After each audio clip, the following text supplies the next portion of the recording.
Quantum number का एक और न्यूमेरिकल है, which of the following set of quantum number is restricted. मतलब इसमें से आपके पास जो 4 सेट दिए इसमें से कौन सा जो है आपका क्वांटम नंबर जो है वो फॉलो नहीं करेगा, है ना, रेस्ट्रिक्टेड है जिसके लिए। पहला दिया हुआ n=3 दिया हुआ, l=1 दिया हुआ और m कितना दिया हुआ +2 दिया हुआ है। सेकंड हमारे पास b क्या दिया हुआ, n=3 दिया, l=1 दिया हुआ और m कितना दिया हुआ 0 दिया हुआ। c क्या दिया हुआ, n=3 दिया, l=1 दिया और m कितना दिया +1 दिया हुआ है।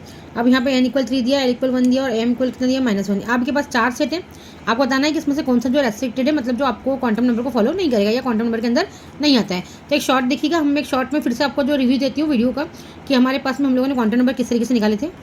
इसको देखिएगा, एल की वैल्यू हम लोगों ने ली थी, एल की वैल्यू 0, एस के लिए 0 है, इसके लिए 1 है, इसके लिए 2 है, इसके लिए एफ है, एफ के लिए कितनी 3 देके रखी है। एन के लिए हम लोग बताते हैं 1 2 3, आगे जो भी ऑर्बिटल के नंबर लिखा होता है वो आगे का जो था वो एन वैल्यू होता है।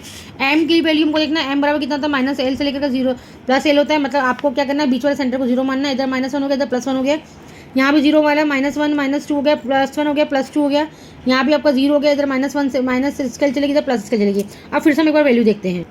अब देखिए यहाँ पे फिर से मैं वैल्यू पे आ गई, तो हम देखो पहले ही हमको आंसर दिख रहा है क्योंकि n=3 हुआ मतलब 3 शेल थर्ड शेल हो गई, l=1 हुआ मतलब p ऑर्बिटल हो गया। अभी हमने आपको l की वैल्यूज दिखाई है, 0 1 2 3 एसपीडीएफ दिखाया है।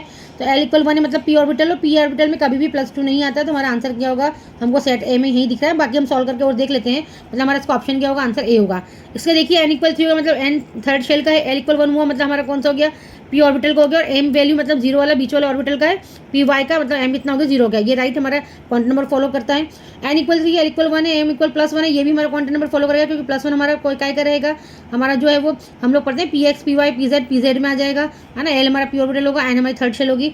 n=3 है मतलब थर्ड शेल है, l=1 है मतलब p ऑर्बिटल, और m=-1 है मतलब आपका कौन सा ऑर्बिटल आ गया, px में आ गया हम लोग। तो हमारे पास में हम सब में देख रहे हैं यहाँ पे कि सभी जो है वो l=1 मतलब p ऑर्बिटल से रिलेटेड है, लेकिन p ऑर्बिटल में कभी भी जो है वो +2 वैल्यू नहीं आती है। मतलब रेस्ट्रिक्टेड कौन सा है, हमारा ए ऑप्शन है, इसलिए हमारा ए ऑप्शन क्या रहेगा, इसका जो आंसर जो आएगा हमारा कौन सा है, हम आंसर इसको मानेंगे यहाँ पे ए ऑप्शन को मानेंगे कि m +1 +2 वैल्यू कभी भी नहीं देगा, +1 -1 और 0 वैल्यू देता है। l जो होता है यदि p ऑर्बिटल हमारे पास में है तो सब ऑर्बिटल है। तो थैंक यू, लाइक कर सब्सक्राइब।